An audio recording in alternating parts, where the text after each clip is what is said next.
Look at that. Let me get my headphones on so I can hear you guys talking. Yes, it is Thursday. It is 9. So it's UK Cowboys time. The final position series episode. And then we're into training camp, guys. How are we feeling about that? Relieved. Yeah. So it seems every year it seems to be a really long off season. A slog. It has been, especially this last month and a half, where there's no OTAs, there's no mini camp, and you've got this period where everybody's off, and you just hope that you're not having to listen to news articles about bad press or anything like that. And touch wood, we haven't had that. So I don't know. Have you read my articles? We haven't even been able to wonder if Tom Brady's going to retire or not. Yeah. Oh, I know. Yeah, the return of again. Do you know what still makes me laugh is that is the Tom Brady story with the ball. That is still brilliant. A guy spent like 40 grand on a ball that it's just a normal ball. Because he came back. Like, there you are. You're like, oh, it's the very last touchdown Tom Brady ever threw. And you're like, no, it's not. Yeah. He played another year. Sorry about that. Yeah. Okay. Now here he is. Here's another pull. Man, I am outnumbered 3 Scottish to 1. What can we say? We like invading. Yes. So. Yeah, good. Just letting you come in, bring you in gently, as they say. But yes, we're here to talk on the final episode of the position breakdown series, and we're looking at the defensive back positions. So cornerback, safety. It kind of worked out quite well that we did the linebackers and defensive ends wrong way round, because that means we did defensive tackles and linebackers, which are kind of for the Cowboys, but the pass rushes and the defensive backs for the Cowboys are You like that, too, Greg? Yeah, I'm just wondering if one of them can play left guard. Don't worry about the lineman. Or right guard. Well, you never know. We might need a right guard soon. Yeah.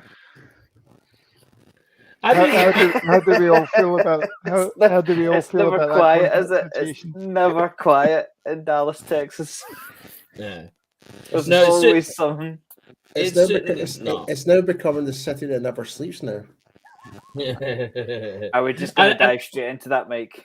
Yeah, well, I mean, we may talk about the news that has come in.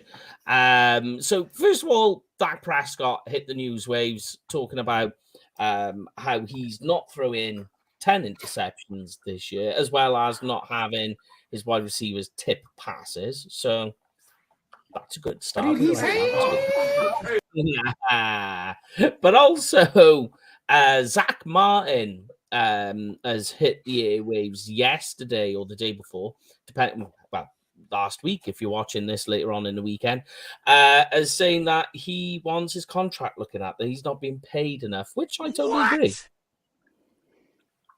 No, of course he is. Of course he's not. Of course, I mean, he's one of the, if not the best right guard in the league, and he is way down the list. It's his prerogative to earn as much as he can in his career. He's one of the best in the league at his position, little in the division, and I don't begrudge him wanting to make what he's due, because there are thousands of players in the past and plenty of current players that would do exactly the same. Not only just that as well, it's like, and just in recent news of Zach Martin as well, he has been graded 99 out of the Madden NFL. So even that is like, I wouldn't say an ego boost for Martin, but it's completely justified. Like, he should be at the 99 club because he is the best of one of the best left guards in the NFL. So even when a sports game franchise like EA Sports recognize Zach Martin as that, it just comes to show that he is undervalued. Yeah. I mean, I doubt this has come out in the past week. This will have been in conversation for a long, long time. It's just gotten to the stage now where Martin feels like he has to make a statement and shoot a shot across the bow. Mhm. You know, like it's not as if all the right guard contracts went up in the past month or so. I bet he's been talking to the Cowboys for the past 4 or 5 months about this. Just Well, to add, sorry, man, just to add as well, let's not forget, like, remember, I think it was the 2020 season where, like, Martin showed his versatility, him playing at right tackle, right? Yeah. And he was solid there as well. So for a guy that is purely built as a guard, he can play at other positions as well. So that just adds more to his, I'm not getting paid enough, like. Yeah, I mean, I think the problem is obviously he signed a team-friendly deal way back when, and obviously you look at some of the deals. Obviously, people were up in arms about the deal that Dak Prescott signed, and Dak Prescott's now something like 12th on the list of QB contracts, and it's exactly the same with Tyron Smith, with Zach Martin as well. These guys are all towards the top end of their game. I mean, Zach Martin, obviously, it's always been a first or second team All Pro, and he's been paid $7 million a year less than some of the guys in the league at the moment that are supposedly worse than them in terms of both the Madden ratings and what pros would actually give them as a rating as well. I've got his Wikipedia up just now for you, Lawrence. So he's a six-time first team All Pro, a two-time second team All Pro, 8-time Pro Bowl, PFA All Rookie Team 2014. He's in the NFL 2010s All Decade Team already. Yep. Already, right? So he's like I'd say the only downside to getting a bigger contract is obviously he's 32 years of age now. That might play a slight factor into that, but age is a concern. Yeah, that's the only concern, because again, he could be like your Andrew Whitworth, who plays up to the age of 40 and play a solid game. Who knows? Well, I will say this, and then I'll let you speak, Lon. There was murmurs when the season ended that Zach Martin was contemplating retirement. I will tell you that. Yeah, that's a big thing. Yeah, and it's also interesting that during the OTAs he was in attendance, but he wasn't doing drills. And they said that he'd had cleanup operations and things like that. But perhaps there was the negotiation going on there, and he's saying, I'm much like I think it was Schultz a couple of years ago had sort of said, well, I'm looking for a contract, but I'm going to go through the motions and everything like that, get myself prepared, and then I'll be ready for the season. But I'm not going to bust my ass in OTAs or whatever. So. And I mean, it does make sense that if you are going to retire, you want and here Ultra Cowboy makes the point I was trying to make, is that he wants more guaranteed money before he retires. Get as much bag as you can. I want the money. I'll take it. I'll play for you guys. I'll play at the highest level that I can. But when the time comes, I'm gone. Yeah, it makes sense. I understand. Ultra Cowboys also made the point that you signed the contract, honor it, and I get that. And for the longest time, I totally agreed. But when Zach Martin signed that deal, I don't know if any of us considered that the salaries would jump that much. I mean, all he really wants is what he's worth. It's not as if he wants. I don't think he wants to reset the market. No, I just think he would like to be in the discussion. Like, I mean, I don't know if anyone's got like Quentin Nelson's contract or anything like that. Like, I would imagine he wants to be paid or is matched to him. Are you doing a search right now, Graham? Yeah. Yeah. Yeah. Like that's the way I would see it. It's like Quentin Nelson I'd say I'm better than him. Match me on his pay, if not just a little bit more, or like something like, but not extra. Like, there's your top tier of pay for guards. He doesn't want to go up here. He just wants to be kind of just there, just right above it or even. Yeah, it's true. Also, I have been getting a beast in this week off Eagles fans. So, if you want to go check what an ex-player CJ Gardner Johnson, had to say about Eagles fans, that's up there as well. It's on our social media. So that was my final middle finger to those guys after trying to stick it. I mean, what they don't realize is I was in the armed forces, so what you say completely goes over my head. It's just a wash. It's like, that's the best you got. Let's be honest, are the Eagles even relevant? Yeah, true. Yeah. I'll put it this way. If you didn't see the quote, Gardner Johnson basically called Eagles fans obnoxious and he hates them. Yeah.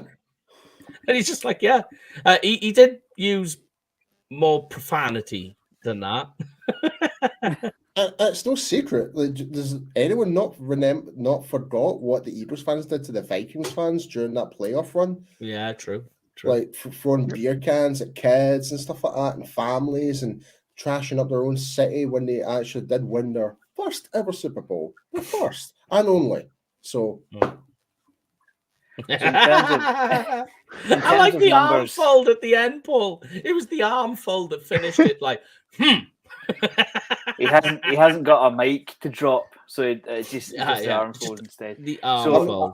Arms fold is a power move, mate. It's a power move. According to Over the Cap, Zach Martin is the fourth highest paid right guard behind Chris Lindstrom, Brandon Scherf, and Wyatt Teller.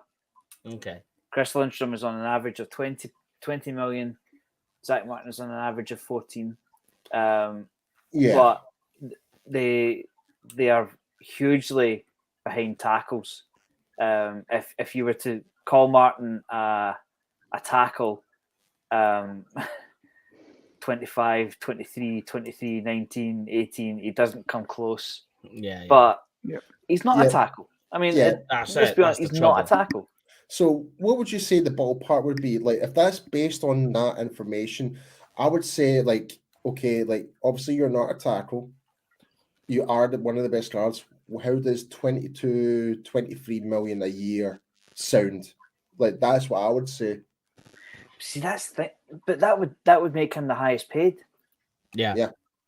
I mean, if I were the Joneses, I'd be saying, right, you're on 14, Chris Lindstrom is on 20. Let's split the difference at 17 and get on with the season.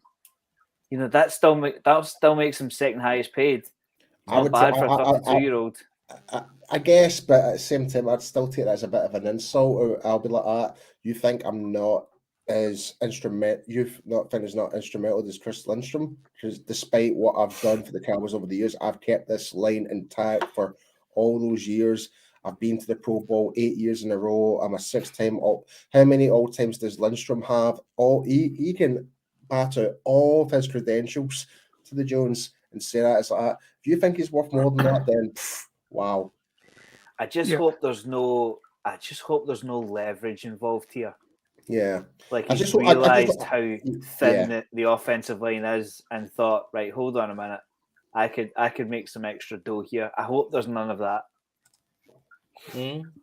Yeah, something's obviously must have triggered it off, like you said. It's obviously kind of must have brewed up for a couple of months at least. And just when I just saw Labarski's comment there, I mean, it does seem very uncharacteristic. I can't even say the word. I do apologize. It works. We know where you're going. Yep. Yeah, like because he is a very quiet guy. Like you don't really like. He's not a guy who's very lavish or something like that. Like he's basically just trying to make as much bag and actually don't like think towards his future after football. And I don't blame him.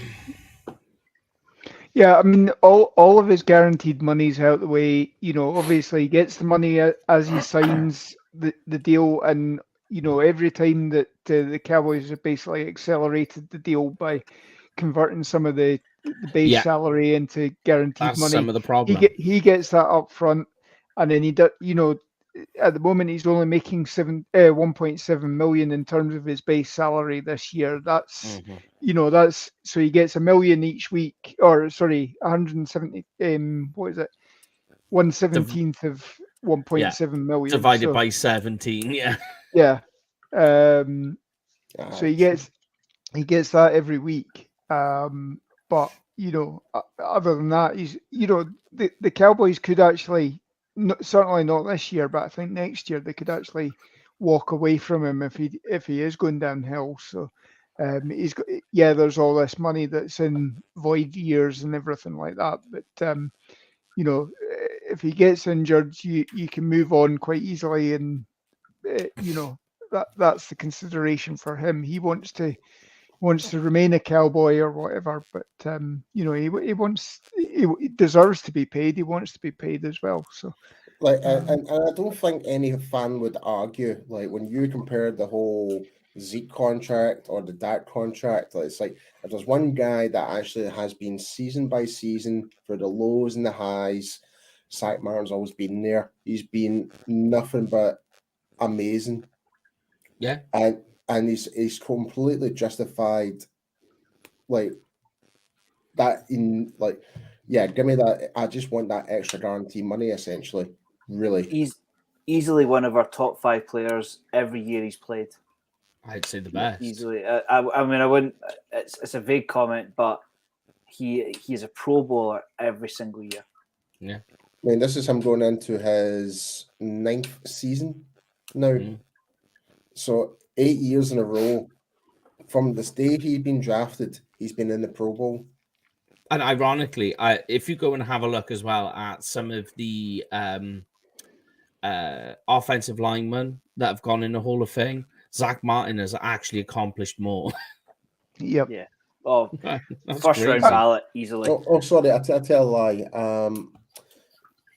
I tell a lie. So 2014. Yeah. So this could be his. This would be coming up. Yes. Yeah. Go on. Yeah. 9, and then it's been number 10. Yeah. Yeah. But that's when we'll know a bit more next week as training camp goes on. So we'll do our training camp discussions next week, along with whatever contract. This is contract season. Whenever training camp comes up, seems to be the contract time when players are going, I don't know.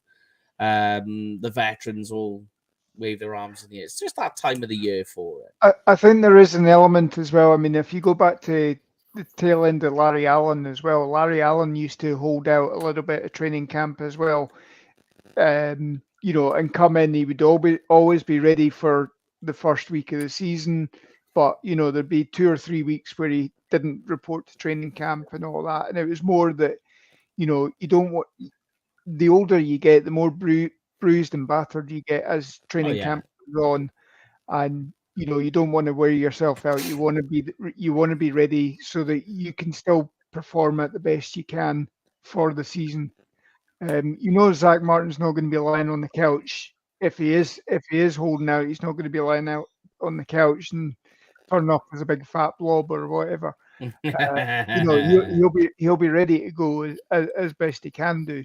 But it's just interesting that it's getting blown out of proportion, I think, with some of the press as well. So. Oh, yeah, they're going to, especially when you think it's just the time at the moment where just the, news and noteworthy stuff on the NFL is kind of dry and everyone's just waiting for training camp. So it's just like when this crops up, it's like, quick, everybody jump on it and make it bigger than what it is. But let's move on because we have got loads to cover tonight. It's the cornerback position first. Then we'll move on to the safeties, which is always a fun discussion for Dallas, which is a weird thing to say. But we'll start off first, guys. I put a poll out today about Trayvon Diggs versus CD Lamb, which is the most important contract this season to get done. So it's a little bit all over the place, the poll at the moment. So your options are, right, and let us know at home as well, guys. Is CD Lamb the most important one to get done? So you prioritize that. Is it Trayvon Diggs? Are they equally the same? So it doesn't matter. Just get whichever one done first. Or is neither important because they're going to be too expensive?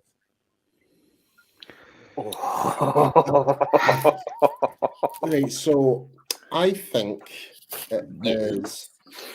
I think Diggs will be the more high priority. Reason I say that is there's a more likely chance you can get a more like rough gem in the draft more than the cornerback, because cornerbacks are very hot and very cold that rather than hot coming out the draft. Whereas wide receivers, not the majority of them normally are they tend to be more successful than cornerbacks, I would say. So I'm kind of thinking towards that type of like concept behind it. So when you've got a good guy like Diggs, who came from the second round, like he deserves to be paid. But I think with Lamb, it's like there could always be another guy like him coming out the draft, where cornerbacks are a lot more harder to find. Yeah. There's always a lot more wide receivers coming through from college than cornerbacks, but cornerbacks really hard to find. Yeah. So does that mean you prioritize and Diggs also, in that case? And also, I do not want to do another Byron Jones situation. Yes, Paul. Yeah. Thank you for saying that. Thank you for saying that. Yeah, because Mike, see when you said neither, both of them are too expensive, that was like a rag taboo. I see if we end up with another Byron Jones situation, I will not be best pleased. If they're not going to pay one of them, get them out the door for a second round pick at least, because you do not invest that amount in a player, have him play for that length of time, and then let him walk away for nothing. It's ridiculous.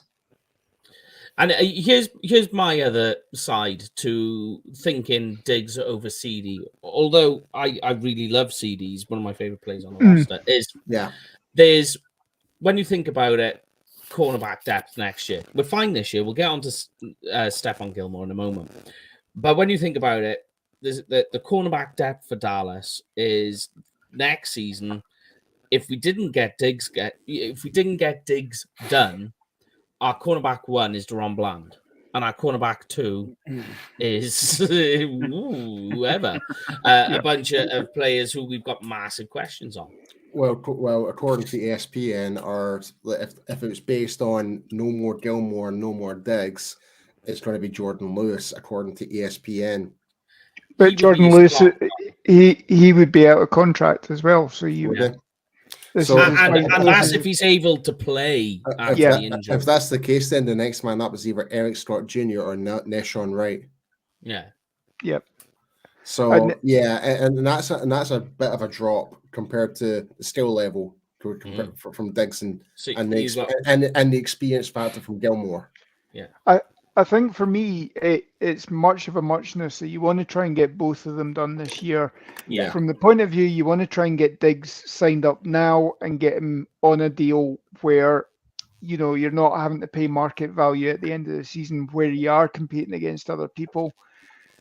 From the point of view of CD Lamb's salary next year is 17.1 million guaranteed, because we've taken the 5th-year option.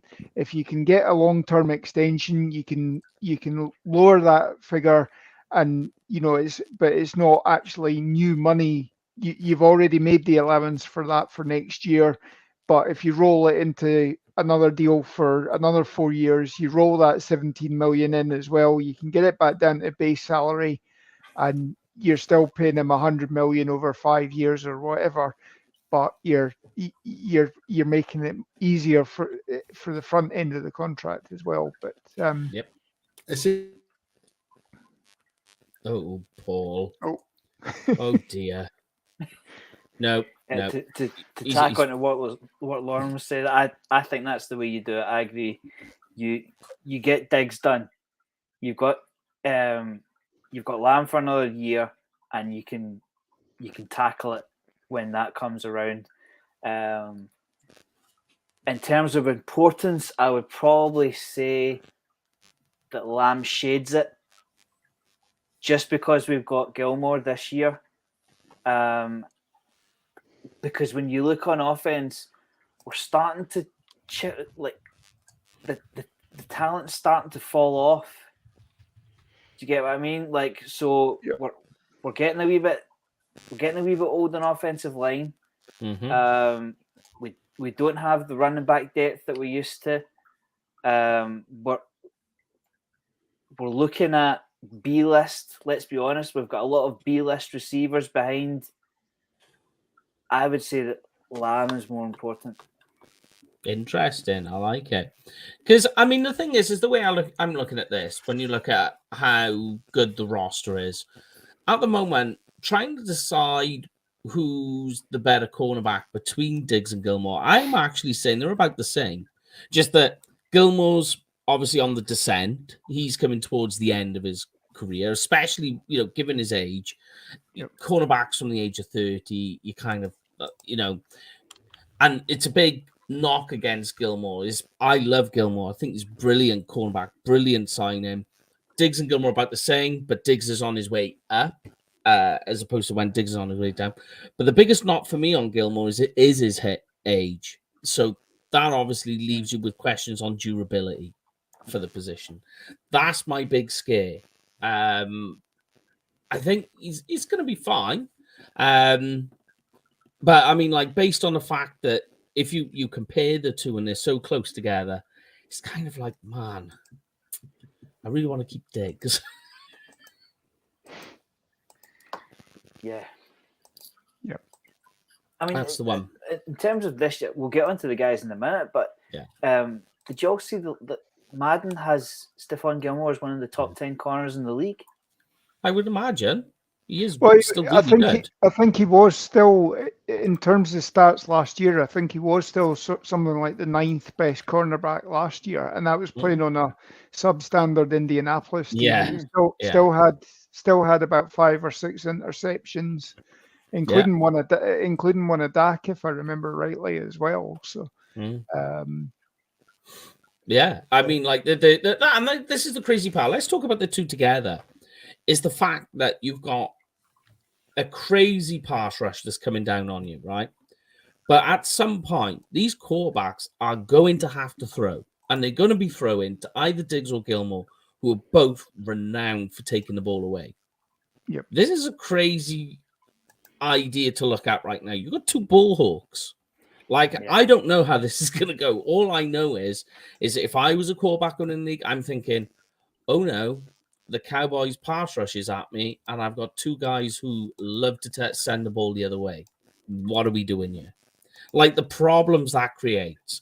I mean, Diggs was, I know the interceptions went down last year, but I think he was a better cornerback last year than he was the year before when he had all those interceptions.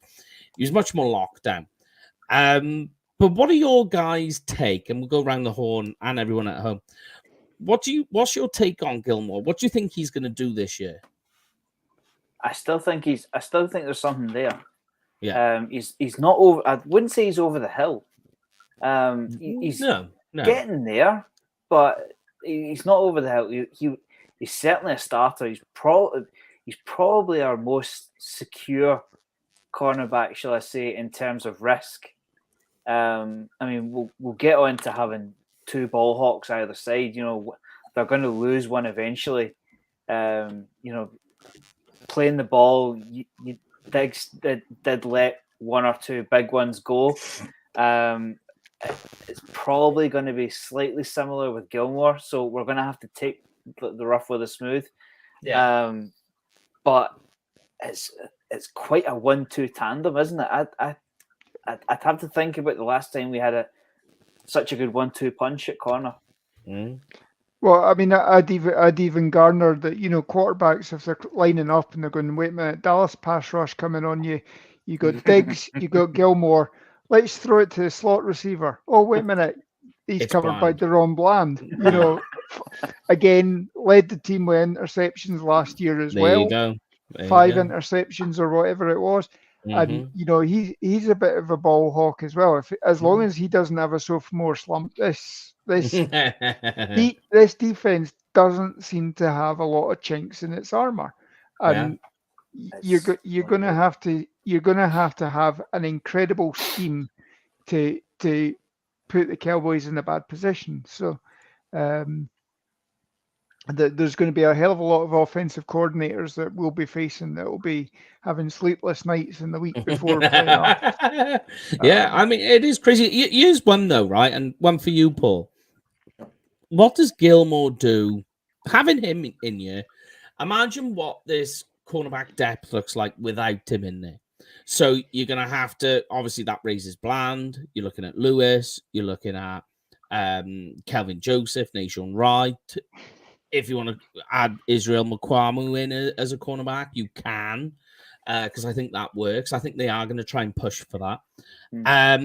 But think about how all those cornerbacks all come up the chart. Then all of a sudden you slot Gilmore in and they all go back down again. I think that's probably his biggest strength because he's going to be in there as cornerback too. What that does to the rest of the depth and their roles. I think with Gilmore being there, there's definitely some things he can actually teach these guys. Because he's been there, he's done that, he's won the Super Bowl, he's now been with other teams and still produced a high level, like Lawrence said, having a mediocre team, it's maybe an unfair saying mediocre, but an average team, let's just say that, with Indianapolis. No disrespect to them. Without him having there, it's just going to open the doors. There might be still some bad habits from these guys that they might be still used to. There's they might get caught off from certain plays, like not marking the right receiver properly, all these type of things. There could be all these things they could learn from, like said, Gilmore, 100%. Yep. Yeah. He's going to bring that veteran presence and leadership as well, you think? Certainly, I think the biggest thing for Gilmore is, A, what he does to the depth, but also, I think, like when teams are going hurry up or 2-minute drill, he can be the guy who's just like, you need to be here. Go there. That's who your man is. Just do that. I'm just going to bring up this statistic right here. So Dallas's defense for points allowed is 5th best in the NFL with 20.1 points per game average. Yep. So you look 20 points per average. You slot in Gilmore. You add that to the mix. You'd think that's going to bring the score down some, which in turn helps helps the offense. The offense can play possession ball more. They don't need to be throwing as much, and and you think that's just off having Gilmore in there. Yeah. How much that helps? How much the change happens?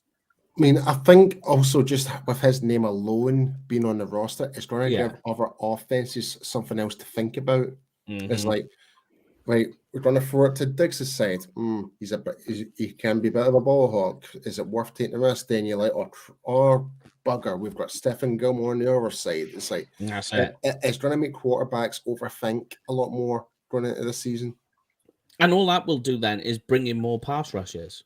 Exactly. It's going to bring in more sacks because you got more coverage. You can have coverage sacks. I'm so glad that you said that, Mike, because that's exactly what I was just about to say. Yeah, it's wild. But the question I want to know, guys, does Jordan Lewis play for Dallas this year after a Liz Frank? Yes. You think so? Yes. Have you seen his contract? Yes. But I've also seen Kelvin Joseph's contract. Yeah. Yes, but you have Deron Bland. Yeah. Yeah.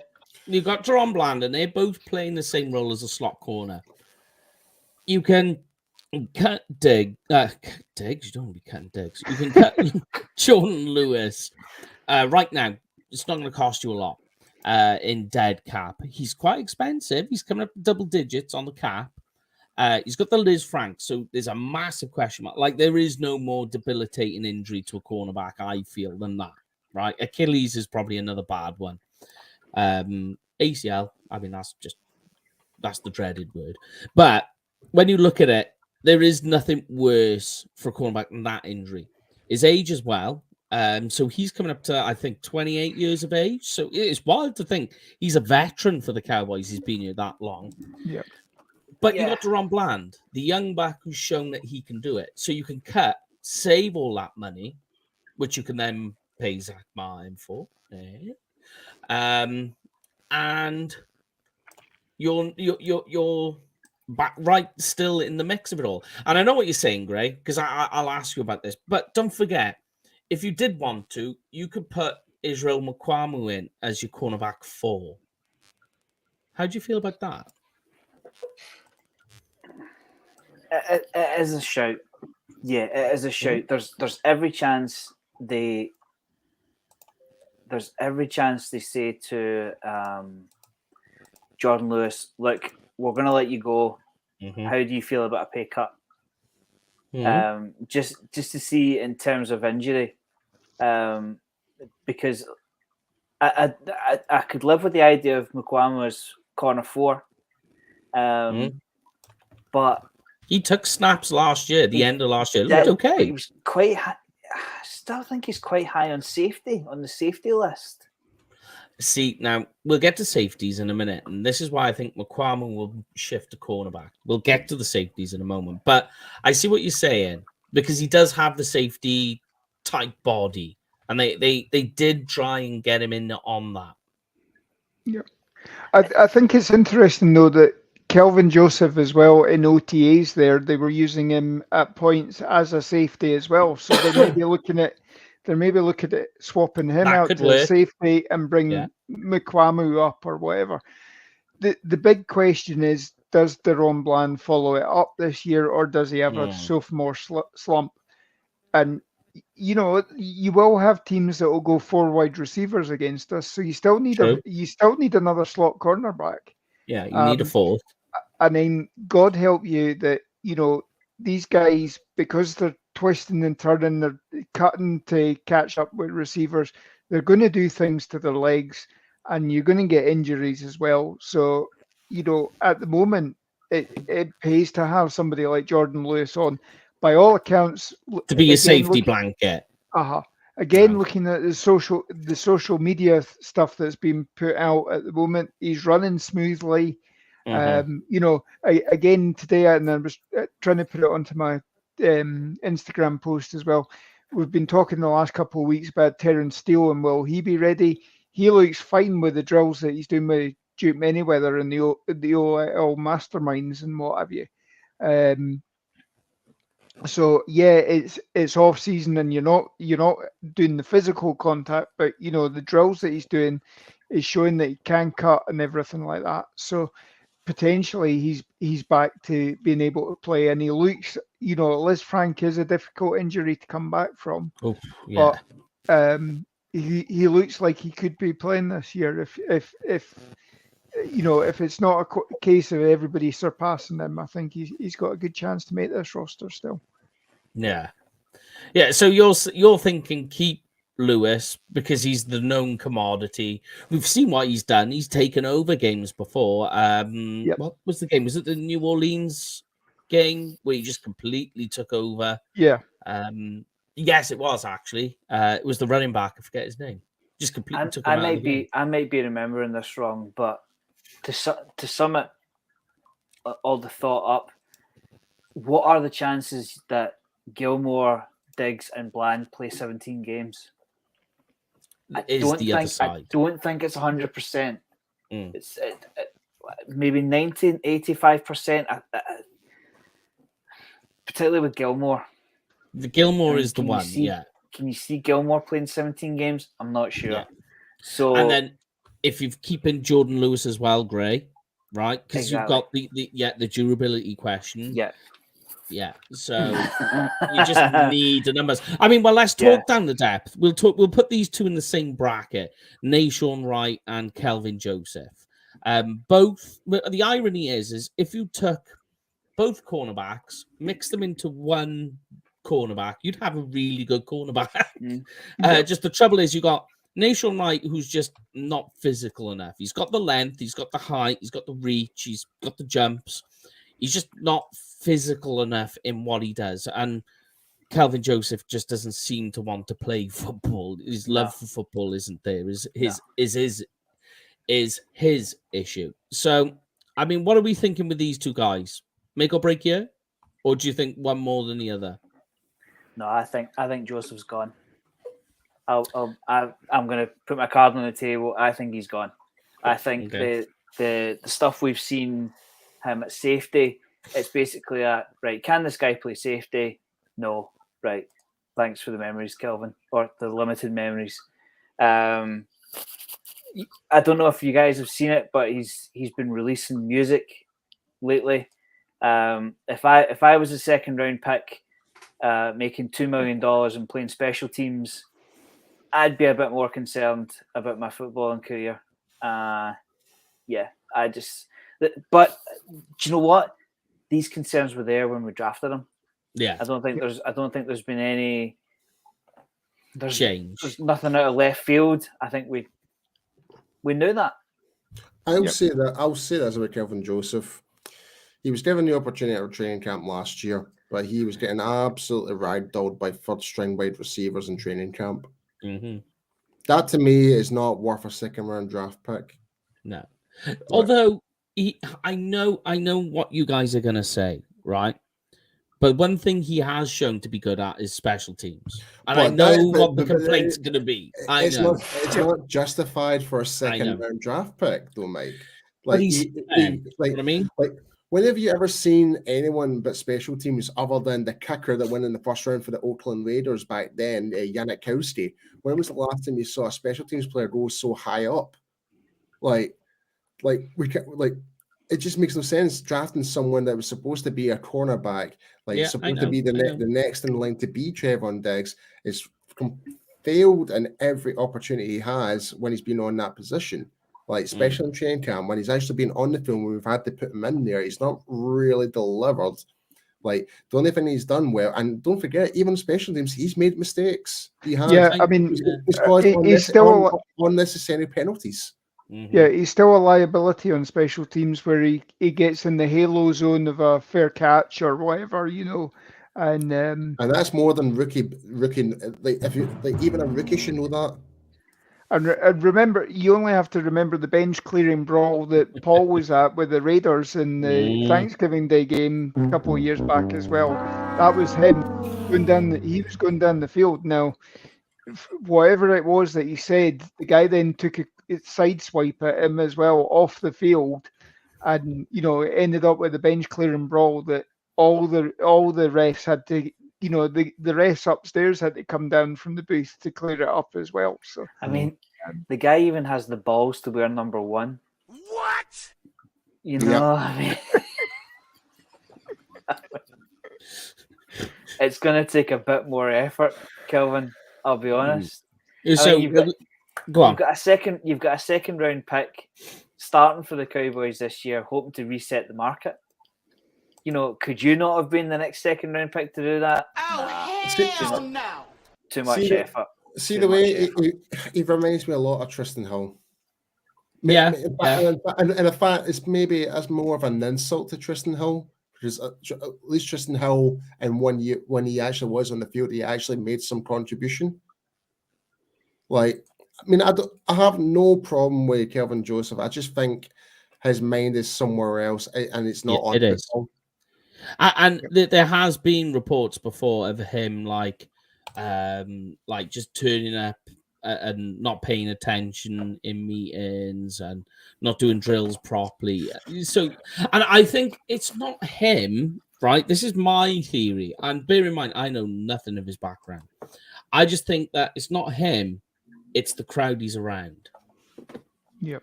I think he needs to change the people he's around. I mean, it's a long life, and everybody has a hobby. The season's only five months long, and so on. Yeah. But get into music when you're starting, when you're making 10 interceptions a year, when you're a stick-on starter. Mm-hmm. Get your priorities in line first. He's frustrated me for too long. I've tried to hide behind, is this the breakout year for the second round pick? Did it maybe just take him a little bit length of time?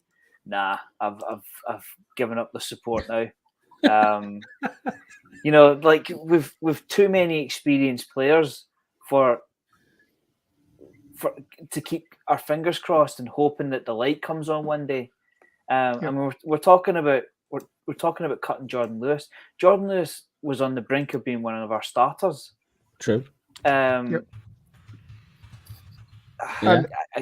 list. And I mean, Jordan Lewis has had four defensive coordinators or co-coordinators, if you include the guy that we had from Seattle. Yeah. At the tail end of Rod Marinelli. All of them came in and said, "I want these 6'2" corners." Jordan Lewis is 5'10". He'll never work in high heels as well. It never worked. Yeah. And Jordan Lewis has turned around and made each of them say, "Well, actually, this is probably the best player I had on the roster at that point in time." In terms of proving me wrong, and. Jordan Lewis, again, Jordan Lewis has got this chip on his shoulder again. People were saying he won't be able to come back from this Les Frank injury. That will be the spur for him to play well in training camp. I think between Kelvin Joseph and Nashawn Wright, you've seen more out of Nashawn Wright. I think if Nashawn Wright, that game where he played last season and had the interception, he injured himself coming down. I think there was maybe a little bit more. It didn't appear on the report too much that following week, but I think there was something there, and that's why they started bringing guys in and trying to see what they had before they put all their money into Nashawn Wright or put all their eggs in Nashawn Wright's basket.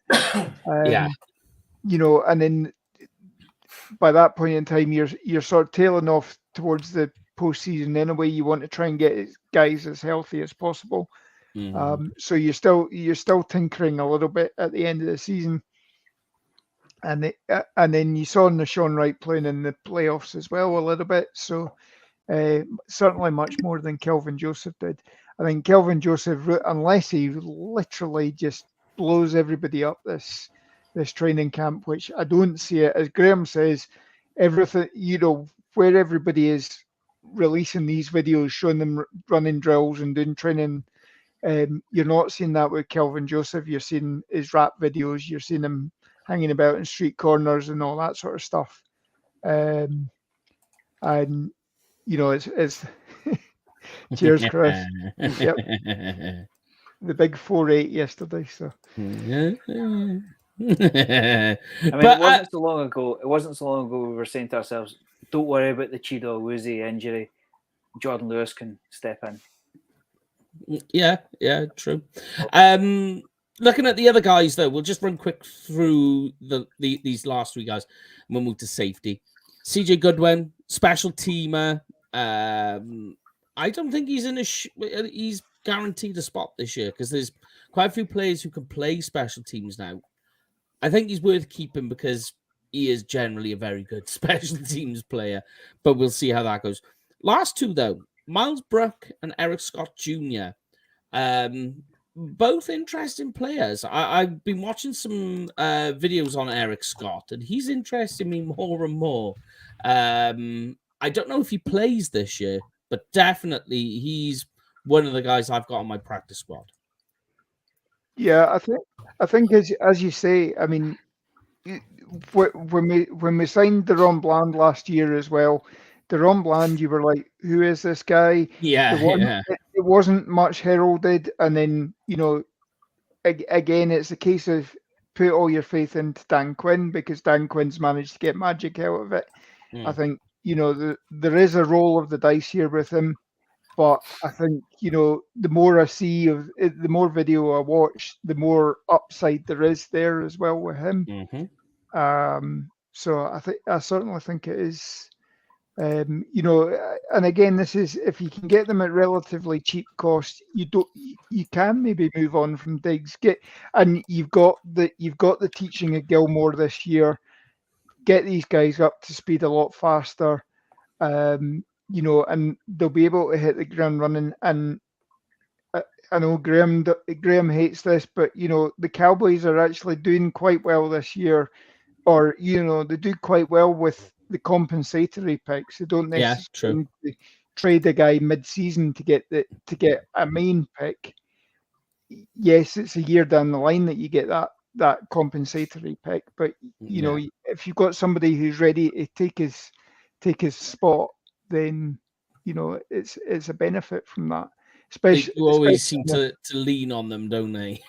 I mean, the salary cap is obviously it's a problem. Every team has to go through this. You've got to pay guys, you know, and guys are obviously wanting as much as they can get. So, the more that you can get the guys that are lower down on the roster up to a point where they can actually take over and actually usurp the guys that are in front of them, then you know that's what you're looking for, and it's up to you to do the teaching of that. So I put a post on Twitter before saying what a great time it is to be alive, because we are about to talk about the safety position at the Dallas Cowboys, and that it is a position of strength. Go on, Gray.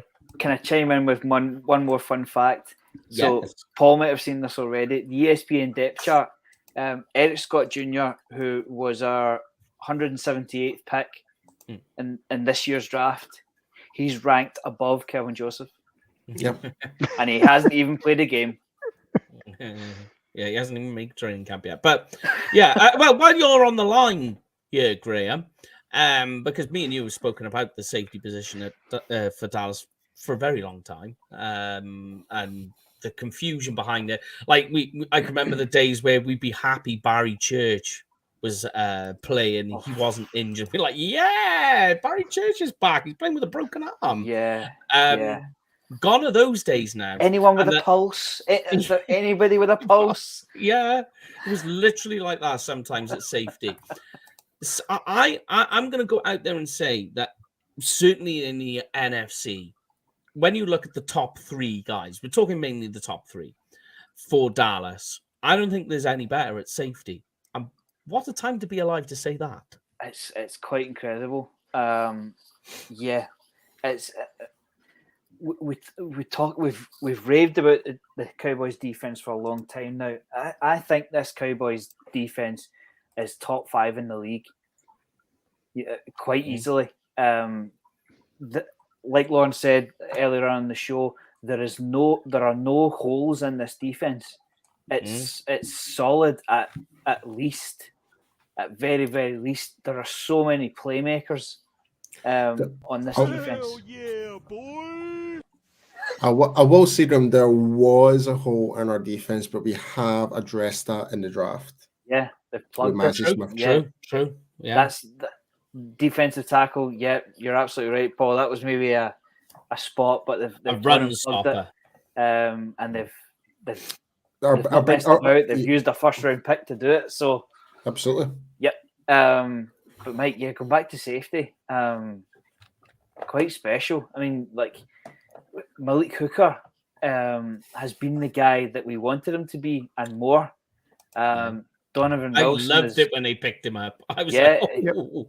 Donovan Wilson's one of our own, and risen up. Jaron Kearse, there was a very, very small market for Jaron Kearse. I don't think the Lions shed many tears when he walked out of there. So nobody saw that one coming. What a resurgence. And do you know that the other thing, we've not spent any draft capital on it at all. Yeah. We have resurrected careers, if anything. And relatively in terms of the cash as well, we spent very little on them as well, because, you know, we brought Jaron Kearse on a 1-year deal. He then, you know, got to free agency. There wasn't a lot of people picking up on him because they figured it was either a fluke with Dan Quinn or it was a 1-year wonder thing. So he was able to sign again a 3-year deal with Dallas during last year's off season. He goes out and has a better off season or better season last year as well, and proves it. And now Yarson, he's one of the best safeties in the league. Throw in Hooker, who probably of the three of them is probably the weak link. You know, and that's saying something with it being a first round pick. There were instances where, you know, because he's playing the free safety side of things, he perhaps switches off a little bit of time, and there was areas where the ball was getting through to him. See, I disagree. I think he's one of the best free safeties in the NFL, and I'm not saying that because he's a Cowboy. Yeah, no, I agree with you. He probably is, but there was times where, he wasn't the sort of center fielder that you normally see. Yeah. Where he was caught going one way and teams were passing the ball the other way, and there was deficiencies there. And it's maybe it's because of things that were happening with other players within that secondary. It probably was the tail end of the season where the injuries were hitting, and there's a lot of inconsistency there. But you talked about the cap, right? Of the top 3 safeties, Curse is the most expensive, and they're only spending $6 million on the cap on him. Malik Hooker's second with 4, but I'm going to disagree. I like Malik Hooker. I think he's fantastic. And what I like is we could talk a lot about the pressure that the Cowboys get, but think about when this Cowboys defense is in, say, cover 1 or cover 3, because you've got that confidence in Malik Hooker, you're able to do that because he just knows instinctively how to be there and where to be. I know some people will make jokes about the free safety in cover 1 and cover 3, that they kind of sat around wondering what to do. But I think he gives you a lot of and he's very quick in getting around the ball. He's very quick in getting over. I like Hooker and what he does. But let's talk about the real Cowboys guy that they had from start. Really, the Texas A&M safety, Donovan Wilson. What I like is just the rise that this guy had. That he broke out. Then he proved that it wasn't just a fluke. We're now about to see this year, what is his ceiling? What's the height he can get to? I think in terms of box safety, fantastic player. I don't know what you guys make of him. I like Wilson as well. Like you say, there's been a rise out of him. Hopefully he keeps rising. His ceiling keeps getting taller and taller and taller. And I know it's not great in today's game, but there's a little bit of nasty about him, and I like that. Yeah. I like the fact that if a wide receiver goes over the field against the Cowboys, there's maybe a little bit of nervousness there because he knows that Wilson's around, and that's good. It sounds horrible, but that's what you want. You want your opposing wide receivers thinking they're going to get lit up by somebody in white eventually. So I like that little bit of nasty streak. He does do the odd silly thing, I don't know why, but I always remember the hit he put on Kirk Cousins, the helmet to helmet in 2020. That kind of stuff draws a fine, but a little bit of grit goes a long, long way. True. Here's one for you, Paul. Which player is the most underrated player on the Cowboys defense? Donovan Wilson or Malik Hooker? Most underrated? Yes. I wouldn't call Donovan Wilson underrated after last season. But in terms of if you're looking at it from the terms of actual career, the total body of work. Total above the work from how the career started, how they were drafted, I would still say Donovan Wilson. Interesting. I would probably go Wilson. He's so underrated in what he does. Hooker has been great. He has been great. There's no doubt about it. But I think for me, there is that expectation of Hooker to do well. Don't get me wrong. There was a bit of a slump with him in his final seasons with Indianapolis. Yeah, but he certainly has been. First round draft pick. The expectation to come to Dallas. Don't get me wrong. He has elevated himself being in this Cowboys roster. But when you look at it, a guy that was barely just like coming and going into the squad, and he's given a full-time role. He's taken that opportunity and he's went with it. Yeah. So that's where I'm kind of seeing it with that. Yeah. I think what you're saying. I will say I don't think there's any wrong answer here. I think no, definitely not. Both I feel are completely underrated. Wilson is underrated in terms of what he does as a playmaker. I think when he's on the field, there's just an extra, because he's not a perfect safety, right? I will say that, but he makes plays. He's a playmaking defender. So when he is on the field, he has to be accounted for because anything could happen at any moment with him. And with him, most of the time, it is the ball carrier is not getting past him. Yep. He's definitely got the Micah Parsons see ball, get ball mentality. Yeah. Whereas Hooker's definitely got, like, he just basically secures the secondary by shutting out players indefinitely. Like, so it is hard to say one or the other, but if you're kind of going based on careers and how things are kind of projected, then that's why I say Wilson. Yeah, I just like it. But here's why earlier. Wait, we're bringing that question back up from Nelson. Sorry, Labarsky. If Quentin Nelson's available in the cheap, I'll definitely take him. No, we're just going to go with total cult veterans rather than DBs. Yeah. All right, okay, yeah.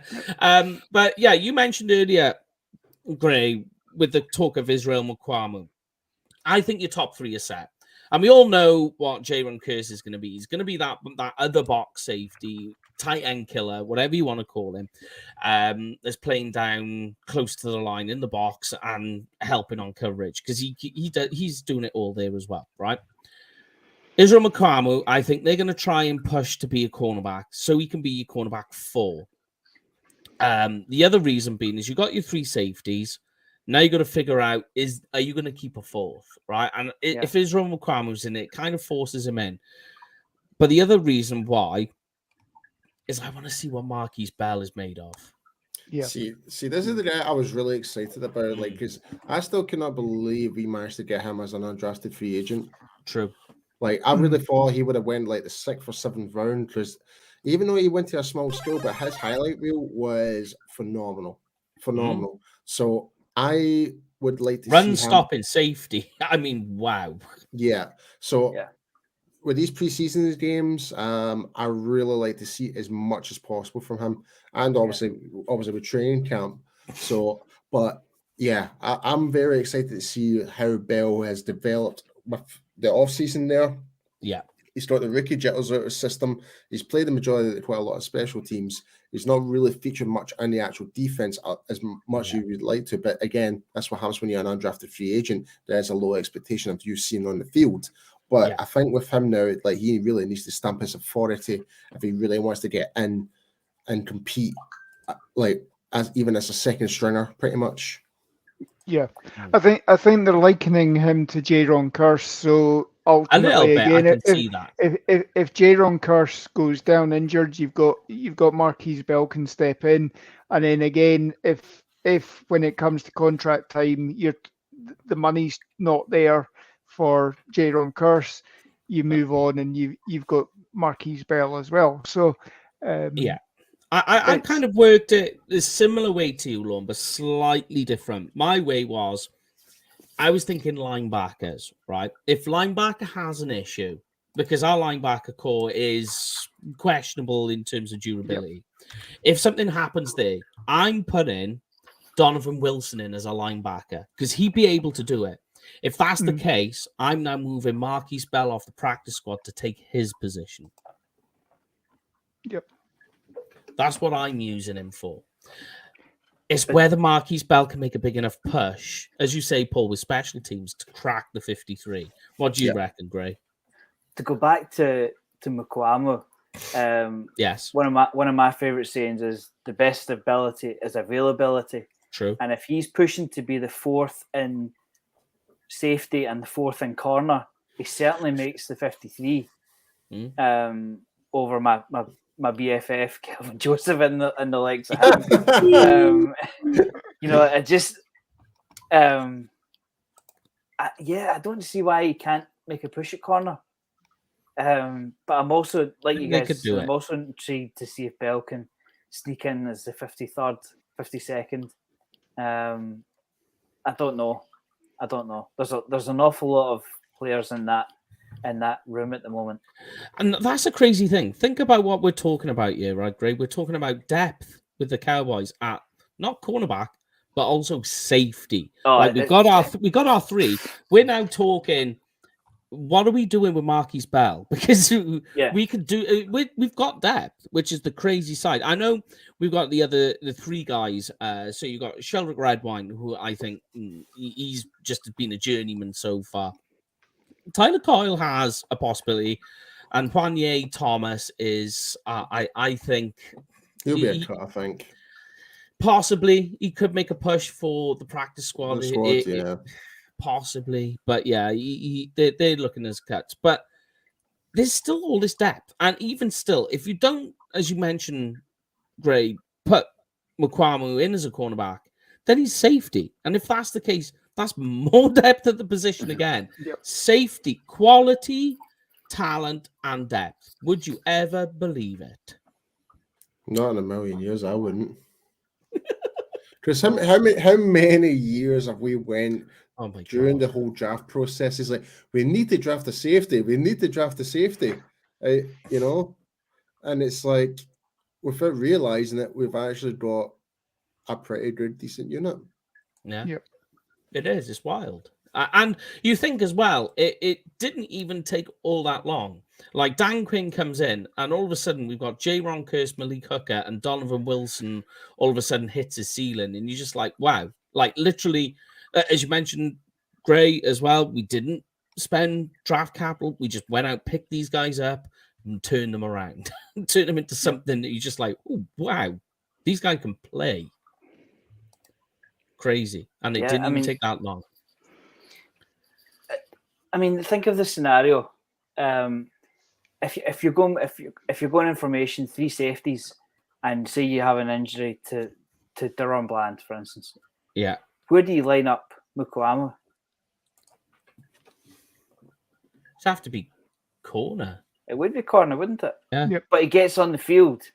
Yes. And I think that's my point. I mean, obviously you've got your three safeties, but Mukwamu will get on the field somewhere at some point. There's always going to be an injury somewhere, and if he's the next man up, then we're good to go. I think he's definitely on the roster. Definitely on the roster. Yeah. And I mean, in his rookie year, there was question marks about whether he could hit from the safety position. Last year, certainly in the training camp and in the preseason games, he was knocking 7 shades of SHIT out of some of the guys in the preseason games, and then so he's proved that he can hit now, so he can play that safety, as you say. I mean, in the defensive secondary, where they talk about this position flex is the main thing. It's that is your area, much more than talking about position flex on the offensive line. Secondary is great if you've got the position flex and you can step in at one of these positions and not be a liability. It was only 2019 we were asking Jeff Heath to do everything. Yeah, I know. Yeah. And remember how far we've come. Those shows were tough to do when we were trying to talk about safeties. Yeah, Jeff. I know you're doing really well at safety, but go and kick a field goal for us, will you? Yeah, I think we talked about him that much. He ended up coming on the show. So I think so. I don't know who is watching it, but as you may see on our screen right now, news has just broke in that the NFL have just announced that the Washington Commanders have just been sold. And I'm just looking at the article right now. The Harris Group is paying $6.5 billion for the franchise. And they're gonna have so 6.05. They are going to have to fix billion with a B. That's unreal. Get a new stadium. That's all I'm saying. Jeez. talking of kicker, just to wrap up on special teams, if you guys want to talk about, we got the two kickers, Vizcaino and Aubrey, the new long snapper Trent Sieg, who I feel was a little that contract when they took him on was completely overlooked. I don't think he was talked about enough. Good long snapper that was for the for me. Whenever you have a special teams player like a long snapper, and the team he goes from, the fans are very upset about, that's usually a big sign he's a good player. And the Raiders hated the fact he'd gone. And of course, as well, you've got the punter, Brian Anger, printers of people too. Finished last season with an 84 yard punt, which was the most out of all the punters last year. If you guys want to talk about any, we don't have to, or we can continue talking about the Commanders. I was surprised that Brett Maher's still unsigned. It's more the tail end of his. See, for kickers, it's the memory of the last thing you saw, and the last thing we saw was him failing in the playoffs. I'll tell you what it is. It's like it's pressure. Pressure got to him. True, like very true. Brett Maher throughout the actual regular season was fine, but when it came to the really big moments, to the crunch, to the actual clutch moments, Brett Maher was non-existent. That's the problem. So we need we need someone who is more mentally fit for that. Mm-hmm. So I think. Sorry, Paul. I keep jumping. On your own, mate. On your own. There was a tweet by Todd Archer, I think it was a couple of weeks ago, where it actually said that Maher actually, I think he'd been offered a contract, even though Jerry had said we were moving on and all this sort of stuff, and he declined to sign with the team. So I think there was something, whether it was Jerry's comments or something like that, that Maher decided that this isn't a place that he wants to stay, unless things change and they come back and actually beg him to or whatever. I think I think he was a little bit hurt by the words of Jerry last year that by all accounts towards the end of the season, Tampa Stadium is absolutely hellish for being a kicker on. Because they've played so many bowl games, they've played soccer matches and everything like that. And it's that field just gets torn up, and it makes it difficult for any kicker. With the humidity as well. Don't forget as well, it's not exactly the most highest raised stadium, and especially in the end zones. I mean, you've got a blooming pirate ship right there in front of you. I love that that's something we could throw in. It's got a pirate ship in there. I love it.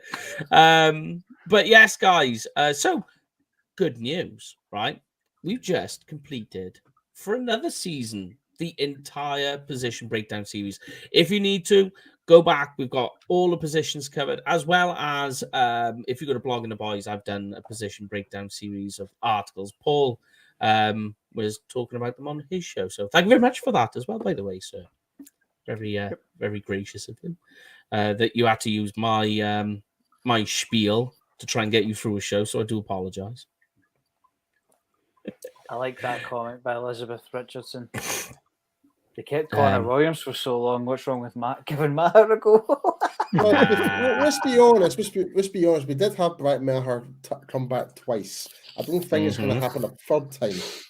So, but I'm willing to see how a soccer player actually does at kicking. Yeah, I mean, at least he's had experience more recently. He's been kicking in the USFL as well. True. Vizcaino did all right. Yeah. Vizcaino is relatively unused, so I think I think he's. You need a competition. Five kicks. So I mean, and it'll be interesting to see how they cope with Oxnard, because Oxnard's not an easy place to kick in by all accounts as well. Yeah. So especially on the skinnier posts, because they use the skinnier posts too. Yep. But I mean, like, I think personally, I don't know what you think in terms of kicker. I reckon the plan is make these two kickers compete. We'll see how we get on. If it looks bad, let's just sign a veteran. I think that's the plan. Yeah, I think that's what it is.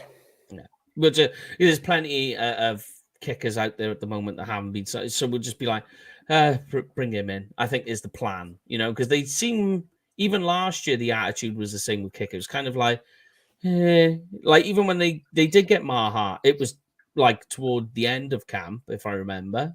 I think it was not 2 weeks before the season started. Or something? Yeah, it was like literally at the end of it all. Yeah, you're right. Because they'd gone into camp with Jonathan Garibay and Liram Hiralahu. Yeah. Yeah, and neither of them had panned out. I mean, Garabay's power wasn't in the leg, wasn't getting touchbacks even on kickoffs. So and that's an important factor. Well, it's not so much this year. As long as you can kick into the 20-yard line this year, you should have more guys taking a knee or taking a fair catch. So with the way I think kickoffs are on their way out. Personally, they can be from the past. But that is the position breakdown series completed, guys. So next week, training camp is here, so we can talk all about actual football stuff. Thank God. Yes. So we will be breaking down what's been going on, and then the week after will be a lot more interesting because we would have had a full week of training camp to talk about. So next week we'll only be able to talk about things we've heard, seen, a lot of the press conferences that'll be going on. So this will be quite interesting. It'd be quite fun. Make sure to follow myself and Paul on Blogging the Boys because there'll be loads of information on that as it comes out. They've really laid it on. So I'm going to be quite busy with that, but I don't mind. I enjoy it. But we will be back next week, as I say, to talk about all of that. But for now, let's get through the main stuff. Take it away, somebody. Yes, guys, if you're planning going to a Dallas Cowboys game this year, be sure to go check out Cowboys Experience for stadium tours, game tickets, meet and greets, and much, much more. That's right. And let's have one from Graham. Okay, so we've managed to get through the summer. We've managed to get through the off season. Not much has happened until today, when one of our best players decided he wants more money. But never mind. So you will be able to get all the top training camp content from these guys on screen now. Obviously, when we get into the season, there'll be even more to talk about. And just make sure you stay up to date with everything that happens at training camp. Obviously, we've got position battles all over the team. We've just talked about a particularly good one at cornerback. Talking Cowboys, hanging with the boys, blogging the boys, everything about the boys, love the boys. Brilliant. And check or message us directly if you want to know about the travel package, which is really spicing up. So and just so you know, we've got the UK Cowboys. There's obviously Mike, myself, and Lauren are going. Sorry, Graham, I'm leaving you out here, but but we've also got our friends from Germany. We've actually got friends from Canada. The Cowboys Can Fan guys, they're going to be there. So we've actually got, I think there's like at least 9 members are going from the UK Cowboys. Yeah, and then Germany and Canada and maybe France. Possibly, France. Yeah, and the French Cowboys as well. Yeah, so it's like I keep saying, it's like, and this is the name of the podcast I do. It's not just America's team, it is the world's team, folks. It is the world's team. Yes, so we will be back next week, as I say. Make sure to come and join us where we talk about training camp. We're going to need your help. And yes, Chris, we can wait to see you as well, my friend, because I cannot wait for that barbecue. Plenty of that going on. And we'll be back and we'll need your help. So if there's news, make sure you save it because you can put it on here and we'll rave it. But as we do every week, these guys finish off the show. You have been the MVPs of the show back home with all your comments. It's been brilliant. So take it away, guys. I'll just stick to what I usually say. Dallas forever, Philly for never. Yeah, have a good week, guys. We'll catch you next week. Go Cowboys. 7 weeks to go. That's the one.